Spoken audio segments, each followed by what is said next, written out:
رب اشرح لی صدری ویسر لی امری واحلل عقدۃ من لسانی یفقہوا قولی۔ سورہ نور کی آیت نمبر 55 سے ہم شروع کر رہے ہیں، 55 سے۔ اعوذ باللہ من الشیطان الرجیم، بسم اللہ الرحمن الرحیم۔ وعد اللہ، وعدہ ہے اللہ کا، وعدہ یا وعدہ کیا اللہ نے، الذین آمنوا منکم، ان لوگوں سے جو تم میں سے ایمان لائے، وعملوا الصالحات، اور جنہوں نے عمل صالح کیے۔ ایمان کے ساتھ عمل صالح کی بھی بات لازماً آئے گی، انہی سے وعدہ ہے۔ کیا وعدہ ہے؟ تو یہ کہ اللہ نے وعدہ کیا وہی بڑی چیز ہے۔ پھر کن سے وعدہ؟ جو کہ ایمان لائے، جنہوں نے عمل صالح کیے۔ اور وعدہ ہے کیا؟ لَيَسْتَخْلِفَنَّهُمْ فِي الْأَرْضِ، لَيَسْتَخْلِفَنَّ، بہت ہی تاکید کا سرحا، بلکہ ڈبل تاکید، ڈبل ایمفیسس، لام زبر جو شروع میں وہ بھی، اور یستخلفن، اور لفظ کس سے ہے؟ خیل لام فے سے،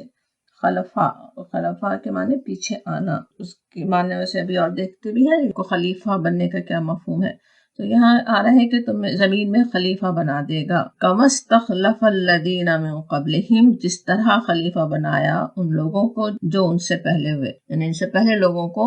جن سے وعدہ کیا جا رہا ہے، ان سے پہلے لوگ جس طرح خلیفہ بنے دنیا میں، اس طرح انہیں خلیفہ بنا دے گا۔ پھر اور وعدہ کیا ہے؟ وَلَيُمَكِّنَنَّ لَهُمْ،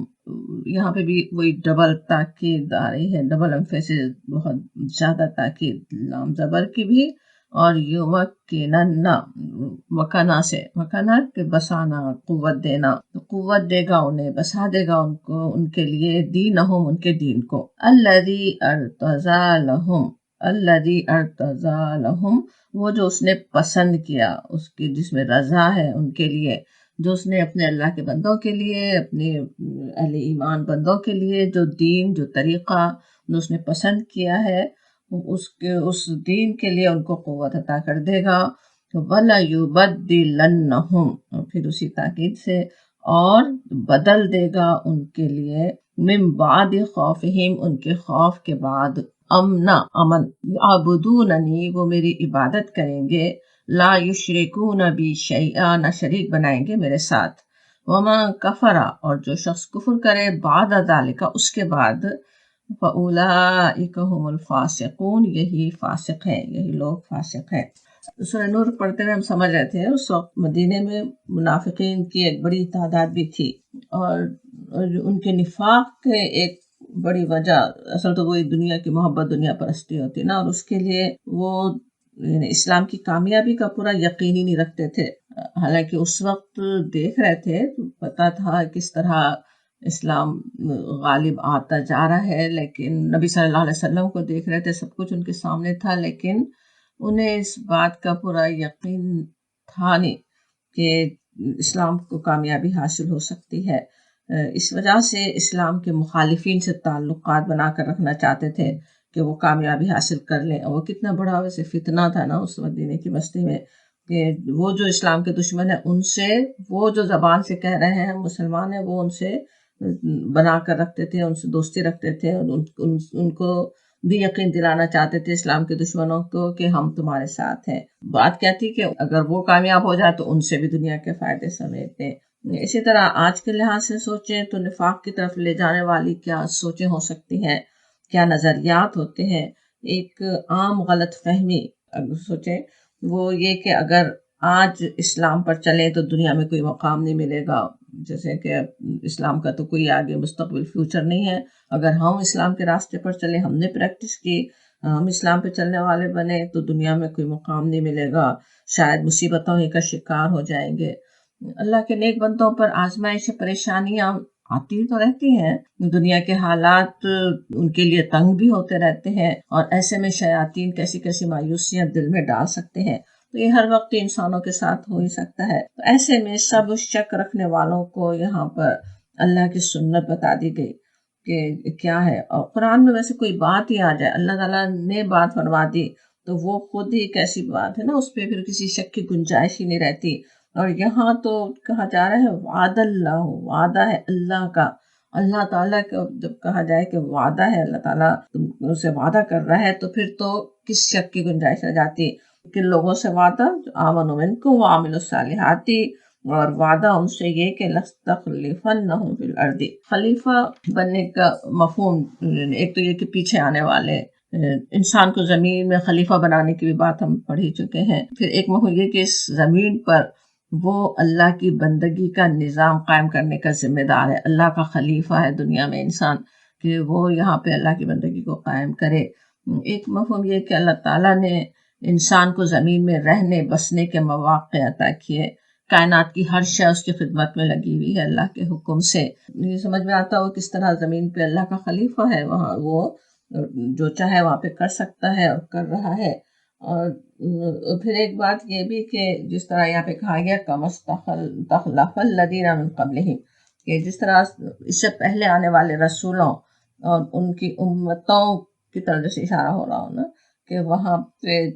ان سے بھی وعدہ کیا گیا تھا غلبے کا، اور کس طرح ان کو جھٹلانے والے ناکام ہوئے، کس طرح اللہ تعالیٰ نے اپنے رسولوں کو کامیابی دی، تو جس طرح اس سے پہلے ان لوگوں کو بسایا جس زمین پر، انہیں رہنے بسنے کے مواقع دیے۔ سوچیں پوری قوم نوح تباہ ہو گئی، اور وہ جو ایمان لانے والے عمل صالح کرنے والے تھے اللہ نے ان کو بسا دیا زمین پہ۔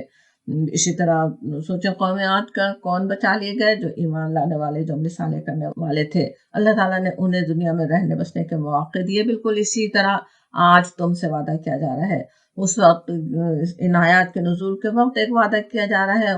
اور وہ وعدہ کیسا پورا ہوا ہم دیکھتے ہیں، اور وہی وعدہ ہمیں آج بھی یاد رکھنے کی ضرورت ہے۔ آج ہم ایمان پر قائم ہوں، عمل صالح کرنے والے ہوں، وہ کام کرنے والے ہوں جو اللہ تعالیٰ ہم سے چاہتا ہے۔ اللہ تعالیٰ کی مدد دور نہیں ہے، اللہ تعالیٰ دوبارہ سے بہار دکھا سکتا ہے، دوبارہ اپنے نیک بندوں کو دنیا میں رہنے بسنے کے بہترین مواقع عطا کر سکتا ہے، جیسے کہا جا رہا ہے۔ اور دوسرا جو وعدہ ہے وَلَيُمَكِّنَنَّ لَهُمْ دِينَهُمُ الَّذِي ارْتَضَىٰ لَهُمْ، یعنی اس دین اسلام کو ان کے لیے اللہ نے پسند فرمایا، جس طرح رضیت لکم الاسلام دینا آتا نا دوسری آیت میں سورہ مائدہ کی، تو اس دین کو اس سرزمین میں قائم دائم کر دے گا، متمکن کر دے گا، اس دین کا قانون اس ملک میں چلے گا، وہ وعدہ کیا جا رہا ہے۔ بلکہ یہ کہ اس دین کے سوا کوئی اور دین باقی نہیں رہے گا وہاں پہ، اور وہی ہوا بھی۔ اور پھر وَلَيُبَدِّلَنَّهُم مِّن بَعْدِ خَوْفِهِمْ أَمْنًا، یعنی اس وقت تو سوچیں کیسا خوف تھا، مدینے کی بستی کا اس وقت کا حال یاد کریں، ہر طرف سے کیسے ہم لوگ کے ڈر تھے، کہ کسی ادھر قریش حملے کر سکتے تھے، دوسرے قبائل کی طرف سے کبھی خبریں آتی، ادھر یہودی ان کی سازشوں کا پتہ چلتا، اس سارے خوف کے درمیان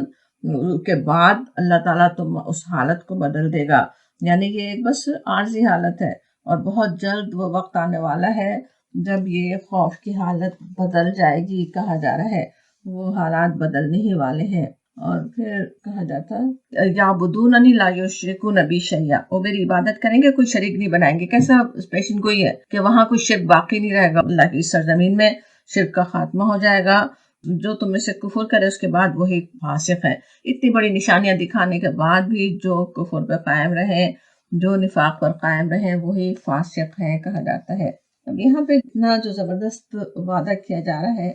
کہ ضرور اللہ تعالیٰ حالات بدلنے والا ہے۔ یہ وعدہ ویسے قرآن میں اور بھی جگہ پر ہے، جیسے سورہ انبیاء میں کہا گیا وَلَقَدْ كَتَبْنَا فِي الزَّبُورِ مِن بَعْدِ الذِّكْرِ أَنَّ الْأَرْضَ يَرِثُهَا عِبَادِيَ الصَّالِحُونَ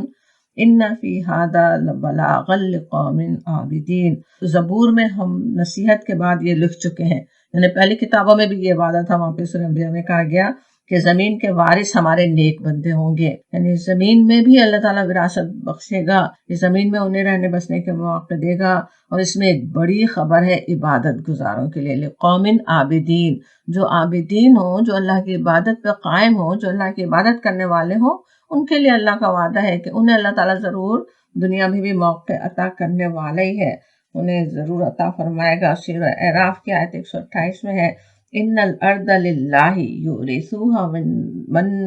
من یشاء من عبادہ، کہ بے شک اللہ زمین کا وارث ہے، اور جس کو چاہے وہ اپنے بندوں میں سے عطا کرنے والا ہے۔ اور اس کی اگلی آیت میں سورہ اعراف میں وہاں بھی اسی طرح کی باتیں جیسے یہاں کی آیت میں ہے نا، وَلَيَسْتَخْلِفَنَّكُمْ فِي الْأَرْضِ فَيَنْظُرْ كَيْفَ تَعْمَلُونَ، کہ اور وہ تم کو زمین میں خلیفہ بنائے گا، پھر دیکھے گا کہ تم کیسے عمل کرتے ہو۔ زمین میں خلیفہ تو اللہ تعالیٰ بنائے گا، اور پھر اصل بات کیا ہے کہ دیکھنے والا بھی ہے کہ تم عمل کیسے کرنے والے ہو۔ آج ہم سوچیں تو پوری امت مسلمہ کے لحاظ سے دنیا میں آج خلیفہ نہ ہو، دنیا میں ان کا زور نہ ہو، لیکن پھر بھی ایک حد تک تو اللہ تعالیٰ نے ہمیں مواقع دیے ہوئے ہیں۔ کچھ لوگ بہت مصیبتوں میں ہیں، مگر ہم میں سے کتنے ہیں جو جنہیں آزادی ہے اپنے دین پر چلنے کی۔ الحمدللہ ہم ان لوگوں میں سے ہیں۔ پوری طرح سے ہم عمل کر سکتے ہیں، اللہ کے دین پر ہم چل سکتے ہیں، ایک حد تک تو چل ہی سکتے ہیں۔ اللہ تعالیٰ یہ دیکھنے والا ہے کہ اللہ نے جتنی ہمیں مواقع دیے ہیں ان کا ہم کتنا شکر کرنے والے ہیں۔ ہم اللہ کے احکامات کی جہاں ہمیں آزادی ہے، اس آزادی کا ہم صحیح شکر ادا کرتے ہیں یا نہیں، اس کا ہم پورا فائدہ اٹھاتے ہیں یا نہیں، ہم اس پہ پورا عمل کرتے ہیں یا نہیں۔ سورہ راہ میں کہا گیا نا، دیکھنے والا بھی ہے اللہ تعالیٰ کہ تم کیسے عمل کرتے ہو۔ سوچیں آج جتنی آزادی ہے ہم اس کا ہی صحیح شکر ادا نہیں کرتے، آج جتنی اللہ تعالیٰ نے ہمیں خلافت عطا کی ہے اس کا ہی ہم صحیح حق ادا نہیں کرتے، تو پھر اس پوری دنیا کی خلافت، اس پورے امت مسلمہ کی خلافت کیسے مل سکتی ہے نا؟ یہ ہمیں سمجھنے کی بات ہے۔ اور کیسا تاکید کا صیغہ اس آیت میں ہے۔ ابھی ہم آیت پڑھتے ہوئے ہم نے دیکھا ہے ایک ایک لفظ میں یستخلفن، یمکنن، یبدلن، یہ لازماً اللہ تعالیٰ وہ ضرور کرنے والا ہے۔ جتنا شک دلوں میں ہے لوگوں کے، جتنے شبہات لوگوں کے دلوں میں ہے، جتنا ان کو عام حالات دیکھ کر انہیں بالکل ناممکن ایک بات نظر آتی ہے، دانشوروں کے اندازے کچھ ہوں، ایکسپرٹس کے انالیسس کچھ بھی ہوں، لیکن وہ سب ایک طرف اللہ کا وعدہ ایک طرف، اور وہ وعدہ کیسے پورا بھی ہوا تاریخ میں ہم جانتے ہیں۔ یہ سورہ نور 5 ہجری یا 6 ہجری،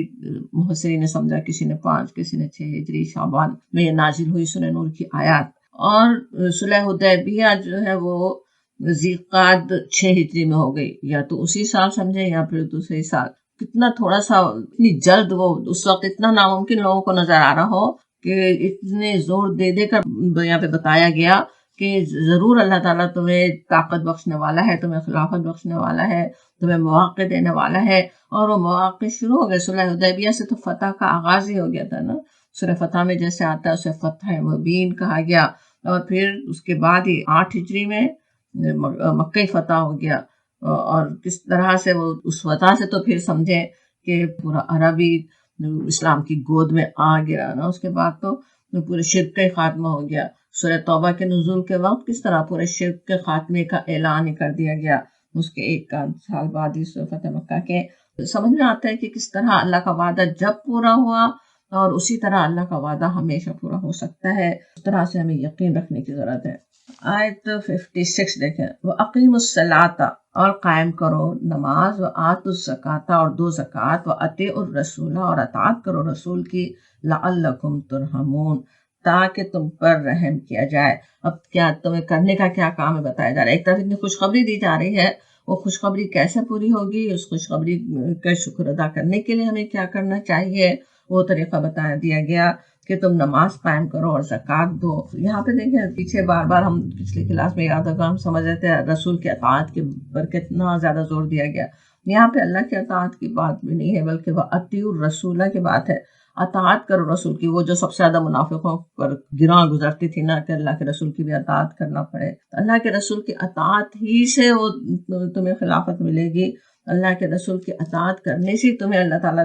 دنیا میں رہنے بسنے کے بہترین مواقع عطا کرے گا۔ وہ بتایا جاتا کہ نماز قائم کرنا اور زکوٰۃ دینا، اس کے بعد جس طرح سورہ توبہ میں بھی آتی ہے، وہاں بھی آیا تھا ویسے، جس میں ہے کہ مومنون اور مومنات سب ایک دوسرے کے اولیاء ہیں، ایک دوسرے کو معروف کا حکم دیتے اور برائی سے روکتے ہیں، اور پھر ان کی تعریف ہوتی ہے وَيُقِيمُونَ الصَّلَاةَ وَيُؤْتُونَ الزَّكَاةَ وَيُطِيعُونَ اللَّهَ وَرَسُولَهُ، وہ قائم کرتے ہیں نماز اور زکوٰۃ دیتے ہیں، اور اللہ اور اس کے رسول کی اطاعت کرتے ہیں۔ اولئک سیرحمہم اللہ، وہی ہے جن پر اللہ تعالیٰ جلد رحم کرنے والا ہے۔ اللہ کی رحمت چاہتے ہو اگر، یہاں پہ بھی وہ اللہ کی رحمت ہی کے بعد ہے نا ایک طرح سے، اور وہ وہاں پہ کہا گیا کہ وہ رحمت اللہ تعالیٰ دے گا، کن کو دینے والا ہے، وہ جو یہ کرنے والے ہوں انہیں اللہ تعالیٰ، جو نماز کے نظام کو قائم کرے، زکوٰۃ کے نظام کو قائم کرے دنیا میں، انہیں اللہ تعالیٰ خلافت بخشنے والا ہے، انہیں موقع دینے والا ہے۔ اللہ عزیز الحکیم، بے شک اللہ تعالیٰ بہت غالب، سب کچھ کرنے پہ قدرت رکھتا ہے اور حکمت والا ہے۔ اور پھر کہا جاتا ہے آیت 57 دیکھیں، لا تحسبن الذین، نہ تم خیال کرو، نہ تم گمان کرو، الذین کفروا، وہ لوگ جو کافر ہیں، معجزین فی الارض، معجزین عاجز کر دیں گے، مغلوب کر دیں گے زمین میں، ومأواہم النار، اور ان کا ٹھکانہ ہے آگ، ولبئس المصیر، اور وہ برا ٹھکانہ ہے۔ پھر وہ بات ہے کہ جیسے منافقین ایک طرف یہ اسلام کا کمزور نظر آ رہا ہے، دوسری طرف دوسرے بڑی طاقتور نظر آ رہے ہیں نا، قریش کی اتنی بڑی طاقت ہے جیسے وہ تو ضرور ہی غالب آ جائیں گے۔ کہا یہ جاتا ہے کہ وہ یہ مت سمجھو، یہ مت گمان کرو، لا تحسبن الذین کفروا، کہ وہ معجزین فی الارض، کہ وہ کوئی ہمیں عاجز کر سکتے ہیں، وہ اللہ کو عاجز کرنے کی کوئی طاقت نہیں رکھتے۔ سمجھنے کی بات ہے، اللہ تعالیٰ جو چاہے وہ تو کر ہی سکتا ہے نا، اللہ تعالیٰ کے لیے کیا مشکل ہے۔ دنیا میں خواہ وہ کتنی ہی طاقت پکڑ لے کفار، خواہ وہ اس وقت کے کفار ہوں، خواہ وہ آج کے کفار ہوں، آج بھی کتنا مسلمان سوچیں جب حالات پڑھیں، اس کے حالات کا جائزہ لیں تو کیسے خوفزدہ ہو سکتے ہیں کہ کیا کیا ان کے خلاف سازشیں ہو رہی ہیں، کیا کیا کوششیں ہو رہی ہیں، اور کس طرح وہ پوری دنیا پہ اللہ کے دشمن چھائے ہوئے ہوں۔ لیکن اصل بات جو ہمیں سمجھنے کی ہے وہ یہ کہ وہ کتنی ہی کوششیں کر ڈالیں، اللہ کو تو عاجز نہیں کر سکتے۔ تم ایمان لاؤ، عمل صالح کرو، نماز و زکوٰۃ کا نظام قائم کرو، اللہ کی رحمت تم پر ہی ہوگی۔ انہیں تھوڑی کچھ مہلت مل سکتی ہے، لیکن اللہ کے بندے اگر ایسی کوششیں کریں جیسے انہیں کرنی چاہیے تو اللہ کی مدد ضرور آئے گی۔ مومن کو اس بات کا اصل میں یقین ہونا چاہیے، یہ انہیں پتہ ہونا چاہیے کہ وہ لازماً اللہ تعالیٰ کی مدد قریب ہی ہے۔ اور پھر ان کے لیے پھر تنبیہ بھی ہے کہ ومأواہم النار، ان کا ٹھکانہ آگ ہے اور وہ بہت ہی برا ٹھکانہ ہے۔ اب یہاں سے اب آیت 59 دیکھیں تو وہاں سے اور تو موضوع پھر شروع ہو رہا ہے یہ مومنوں کو مخاطب کر کے۔ اصل میں پیچھے اسی سورہ نور میں آیت 27 سے 33 تک جو معاشرے کی اصلاح کے لیے اور خصوصاً گھروں کی زندگی کو پاکیزہ بنانے کے لیے احکامات دیے گئے تھے، وہ آئے احکامات، اور اس کے بعد پھر ایمان بڑھانے اور نفاق کی اصلاح کے لیے بہت ہی پر اثر آیات اور تمثیلیں تھیں، اور ان کے ذریعے سے نفاق کو دور کیا گیا۔ پھر پچھلی آیات دیکھی، اس میں بھی وہی ہم دیکھ رہے تھے، نفاق کو دور کرنے کی کوشش ہو رہی ہے نا، جو ڈاؤٹس لوگوں کے دلوں میں ہیں وہ دور کیے جا رہے ہیں۔ اب پھر وہ جو احکامات پیچھے آ گئے تھے ان کی آگے اور وضاحت ہو رہی ہے۔ قرآن میں ویسے یہ بھی ہم دیکھتے آ رہے ہیں، احکامات آتے ہیں، کچھ جامع احکامات دیے جاتے ہیں، پھر جب ان پر عمل کرتے ہیں اللہ کے نیک بندے، پھر اس میں اگر ان سے جیسے کچھ غلطیاں ہو رہی ہوں یا انہیں ضرورت ہے کسی چیز کی وضاحت کی، کچھ سوال ان کے ذہن میں پیدا ہو رہے ہوں تو اس کے جواب دیے جاتے، اس کی وضاحت ہوتی، وہ وضاحت کی جاتی، بھی کہا جاتا اللہ تعالیٰ کذالک یبین اللہ تعالیٰ اس طرح تمہارے لیے واضح کرتا ہے۔ احکامات پہ عمل کرنے کے بعد پھر وضاحت ہو تو زیادہ اچھی طرح سمجھ میں بھی آتی ہے نا وہ وضاحت کہ کیوں اللہ تعالیٰ کیا حکم دے رہا ہے۔ تو اسی طرح کی یہ آیات اب شروع ہو رہی ہیں۔ پیچھے جیسے گھر میں داخل ہوتے وقت اجازت کی بات تھی اور اپنی زینت چھپانے کا حکم دیا گیا تھا، اس سے بچوں اور غلاموں کو مستثنیٰ کیا گیا تھا، ان سے زینت چھپانے کی جیسے ضرورت نہیں ہے۔ اب بتایا جا رہا ہے کہ 3 اوقات میں ان پر بھی پابندی ہے۔ بات شروع ہوتی ہے یا ایھا الذین آمنوا سے، اے لوگو جو ایمان لائے ہو۔ وہ کہنے سے کس طرح ہے؟ اگر تم مومن ہو تو تمہارے کرنے کے کام یہ ہیں، تمہیں یہ کرنے کی ضرورت ہے، جیسے کہا جا رہا ہے، جیسے ایمان کا تقاضا ہے۔ قرآن میں دوسرے احکامات بھی دیکھیں، جیسے روزے کا حکم ہے، وہاں بھی یا ایھا الذین آمنوا کہہ کر بات شروع ہوئی۔ جس طرح ہمارے لیے نماز روزہ ضروری ہے، اسی طرح ان احکامات پر بھی یہ جو احکامات جو کیسی باریکی سے دیے گئے، گھر کی زندگی کے چھوٹے چھوٹے سے حساس معاملات، سینسیٹیو چیزیں جو انہیں انسان سوچے بھی نہیں کہ یہ بھی کوئی دین کا، یہ شریعت کا حصہ ہے، لیکن وہ بھی شریعت ہے، وہ بھی دین ہے۔ اللہ تعالیٰ نے سکھایا اپنے بندوں کو کہ کس طرح سے رہیں۔ تو یہاں پہ کہا جاتا ہے کہ اے لوگوں جو ایمان لائے ہو، لِيَسْتَأْذِنْكُمُ الَّذِينَ مَلَكَتْ أَيْمَانُكُمْ،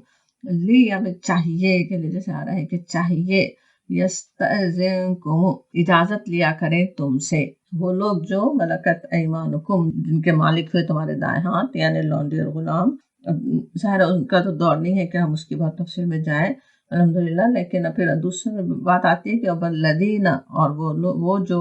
لم یبلغ الحلم، جو نہیں پہنچے بلوغ کو، جن کبھی بلوغت کو نہیں پہنچے، یعنی ابھی بچے ہیں، چھوٹے ہیں۔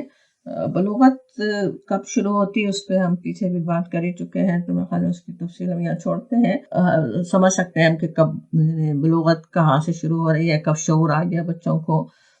اس وقت تک کے لیے انہیں کہا جا رہا ہے کہ 3 مرات، 3 دفعہ، 3 بار، 3 مواقع، 3 اوقات ایسے بتائے گئے جس میں وہ تم سے اجازت لیا کریں۔ اب ظاہر ہے جو لونڈی غلام ہو یا جو تھے اس وقت یا بچے،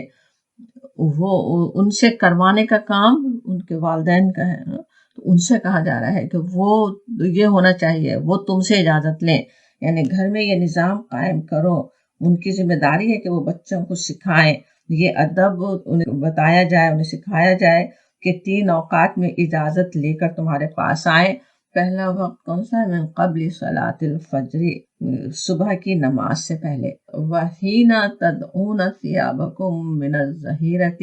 اور جس وقت تدعون، وضع سے جس رکھ دیتے ہو، اتار دیتے ہو، ثیابکم اپنے کپڑے، من الظہیرہ دوپہر کے وقت۔ سوچیں وہاں کے عرب کے حالات کو، لمبے گرمی کے سخت دنوں میں دوپہر کا وقت تھوڑا قیلولے کا ہوتا تھا نا، کہ اس وقت آرام کر رہے ہوں، تو جب انسان اسی سخت گرمی میں تھوڑا آرام کر رہا ہے، لیٹ رہا ہے، تو اس وقت ظاہر ہے کچھ کپڑے اپنے ہلکے بھی کرنا چاہے گا نا، اوپر سے اپنی چادر ہٹا دے یا کچھ اور ہلکے کپڑے پہن لے۔ تو جب تم ہٹا دیتے ہو اپنے کپڑے، وَمِن بَعْدِ صَلَاةِ الْعِشَاء، اور بعد عشاء کی نماز کے، اور عشاء کی نماز کے بعد یہ تینوں وقت صلاۃ عورات لکم کہا جاتا، کہ وہ 3 وقت ہیں تمہارے پردے کے۔ عورات لکم جو کہا جا رہا ہے، عورات کی جمع، کہ عورا کہتے ہیں جیسے خلل اور خطرے کی جگہ کو، عورا ہر وہ چیز جس کے ظاہر کرنے میں انسان شرم محسوس کرے، چھپانا چاہے۔ انہی معنوں میں یہاں پہ ان 3 اوقات کو عورات کہا گیا، یعنی ان اوقات میں تم لوگ تنہا یا اپنے ازواج کے ساتھ ایسی حالت میں ہوتے ہو جن میں گھر کے بچوں اور خادموں کا اچانک تمہارے سامنے آ جانا، پاس آ جانا مناسب نہیں ہے، لہٰذا ان کو ہدایت کرو، ان 3 اوقات میں تمہارے پاس آنے سے پہلے اجازت لے لیا کریں۔ اور پھر کہا جاتا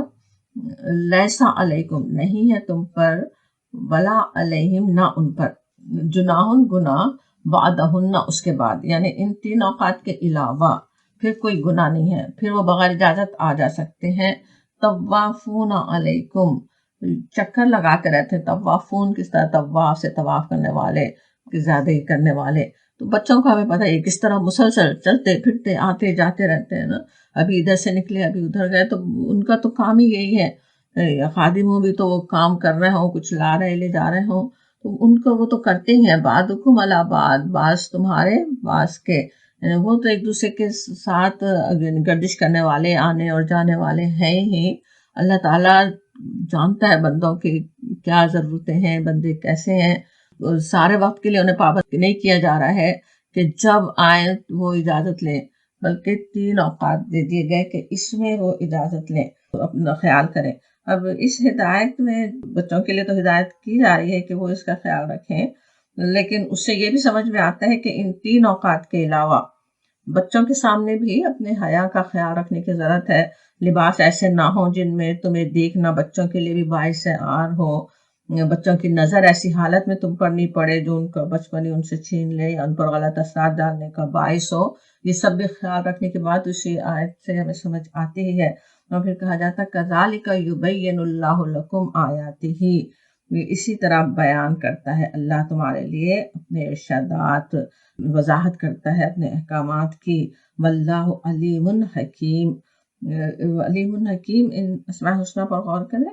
اللہ تعالیٰ ہی جانتا ہے، اسے ہی علم ہے بندوں کی تربیت، ان کی اصلاح، اپنے گھروں میں اطمینان کی زندگی گزارنے کے لیے کیا بہتر ہے ان کے لیے، وہی اس کی حکمت بھی جانتا ہے، کب کون سے احکامات اپنے بندوں پر نافذ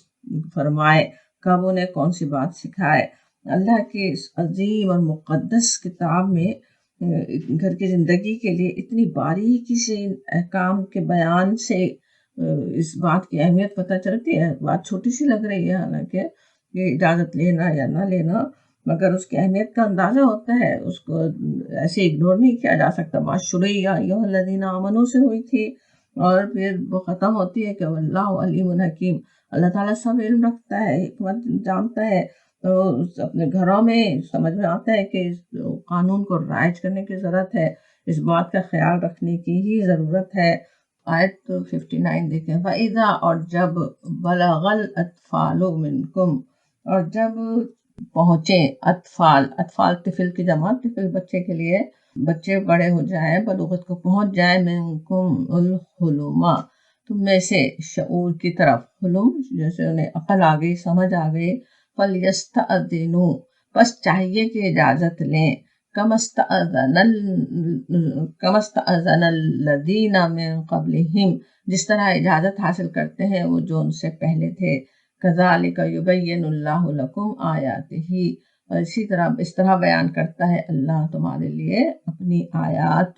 واللہ علیم حکیم، اور اللہ علیم اور حکیم ہے۔ بالکل وہی جو پچھلی آیت میں تھا، بالکل وہی بات۔ تو اس میں کتنا جیسے پھر زور ہے نا، سوچنے کی بات ہے، کیوں اللہ تعالیٰ یہ بات فرما رہا ہے کہ ہم نے یہ بیان کیے، اللہ تعالیٰ ہے جو بیان کر رہا ہے، اللہ تعالیٰ وضاحت کر رہا ہے، اس کو وہ مقام دینے کی ضرورت ہے ان احکامات کو، اور وہ جو کہ علیم الحکیم ہے، تو اس کا یہ حکم ہے۔ اور یہاں اس آیت میں پھر کیا بتایا جا رہا ہے کہ جب وہ بالغ ہو جائیں، جب وہ بڑے ہو جائیں، تو پھر وہ اسی طرح اجازت لیں جیسے تم سے بڑے لیتے تھے۔ پیچھے آیت 27 میں ہم نے پڑھا تھا کہ لا تدخلوا بیوتا غیر بیوتکم حتی تستأنسوا وتسلموا علی اہلہا، نہیں داخل ہو گھروں میں اپنے گھر کے علاوہ جب تک کہ ان سے انس حاصل نہیں کر لو اور سلامتی نہ بھیج لو۔ اس آیت کی تشریح میں ہم نے احادیث سے سمجھا بھی تھا کہ گھر میں ہی ماں کی خدمت کے لیے حاضر رہنے والے بیٹے کو بھی نبی صلی اللہ علیہ وسلم نے ہدایت فرمائی۔ کئی دفعہ وہ سوال کرتے ہیں، میں خدمت کرتا ہوں، میں گھر میں ان کے ہوتا ہوں، کیا میں ہر وقت اجازت لوں؟ آپ نے فرمایا نہیں، جتنی دفعہ جاؤ ان سے اجازت ہی لو۔ تو اس سے یہاں پہ وہی بات پتہ چل رہی کہ جب وہی بچے بالغ ہو جائے تو اسی طرح ہر وقت اجازت لیں، یعنی صرف 3 اوقات میں اجازت نہیں، پھر ہر وقت اجازت لینے کی ضرورت ہوگی۔ تو اسی طرح سے وہ جس طرح ان کے بڑے کرتے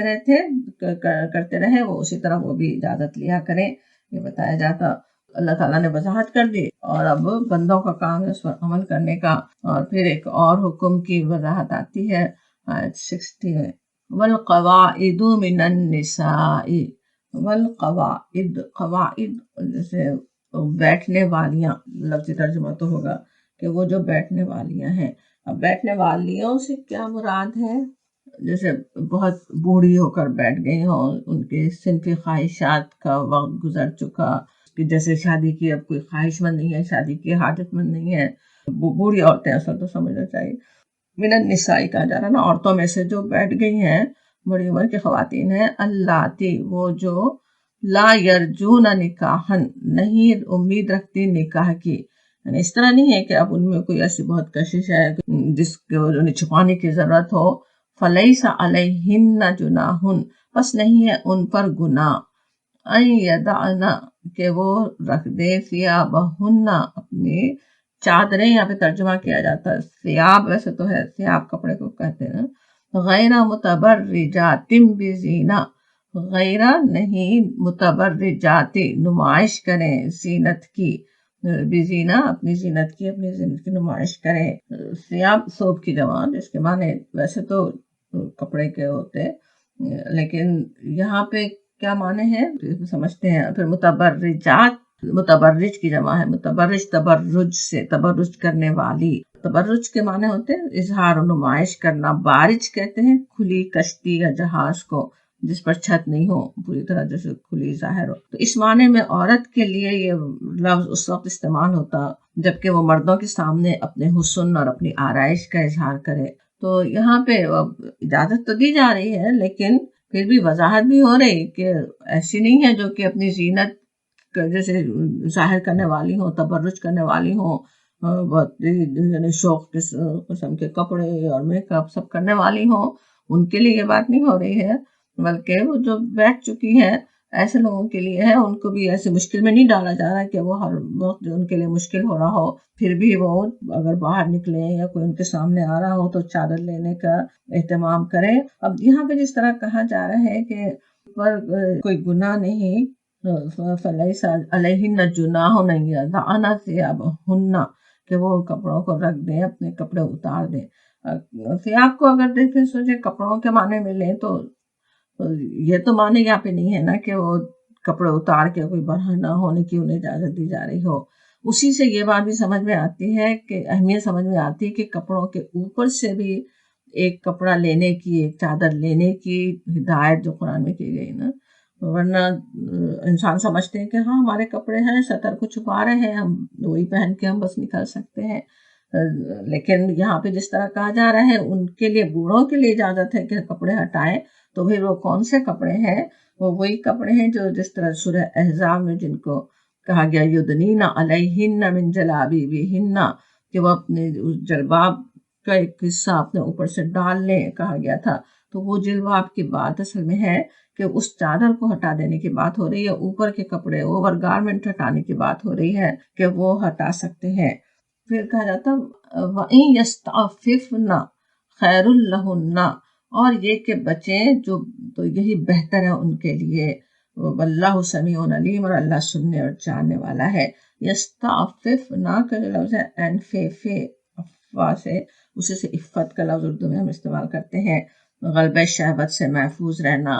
تھوڑی چیز پر قناعت کر لینا، بچنا، اس کے معنی ہوتے۔ اب یہاں پہ عورت کو ظاہر زینت کے اظہار کی اجازت ہے بھی، اس کے لیے پسندیدہ بھی ہے، لیکن غلط جگہ، نامحرموں کے سامنے اس کے اظہار سے بچنے کی تاکید بھی ہے۔ اب یہاں جو کہا جا رہا ہے کہ اگر وہ پھر بھی بچیں تو ان کے لیے بہتر ہے، خود عفت اختیار کریں، خود پاکیزگی اختیار کریں، وہ انہی کے لیے بہتر ہے۔ اللہ تعالیٰ کا یہ حکم ہے، ہم اللہ کے لیے کر رہے ہوں، لیکن اللہ تعالیٰ کے سارے احکامات تو ہیں ہمارے لیے نا، ان کے اپنے لیے بہتر ہے، اپنے دل کے لیے، اپنے ایمان کے لیے، اپنے دل کی پاکیزگی کے لیے ہی بہتر ہے کہ وہ عفت اختیار کریں، وہ احتیاط رکھیں۔ کہا جاتا اور اللہ سمیع علیم کہنے میں اسی طرح کی تنبیہ بھی ہوتی نا، کہ سننے والا ہے اللہ تعالیٰ، جاننے والا ہے اللہ تعالیٰ کو سب پتہ ہے کس کے دل میں کیا ہے، کس وقت شیطان بہکا رہا ہے، کس وقت وہ اپنے اللہ سے ڈر رہا ہے، اس کے باوجود کچھ غلطی ہو رہی ہے یا دوسرے کچھ اسے غلط سمجھ رہے ہیں، حالانکہ وہ اللہ سے ڈرنے والا ہے، وہ سب کچھ اللہ کو پتہ ہے، وہ سمیع علیم ہے، سب سننے اور سب جاننے والا ہے۔ پھر آیت 61 میں پھر ایک اور حکم کی وضاحت ہو رہی ہے، کہا جاتا لیسا نہیں ہے، علل اعمیٰ اندھے پر، حرجن حرج کوئی گناہ، ولا اور نہیں، علل اعرجی اور لنگڑے پر کوئی گناہ۔ جب پوری آیت کے بجائے تھوڑا ساتھ ہی ساتھ سمجھتے ہیں، جیسے بات اصل میں یہ تھی، جو آیت یہ نازل ہوئی اس وقت صحابہ کرام کا حال یہ تھا کہ اللہ تعالیٰ کی طرف سے آنے والے احکامات کی پابندی کرنے میں انتہائی محتاط ہوتے تھے نا،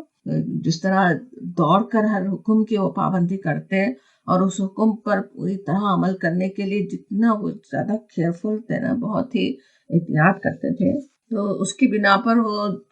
ایک دوسرے کے گھروں میں کھانے کے لیے بھی احتیاط برتنے لگے، کیونکہ سورہ بقرہ میں کہا گیا تھا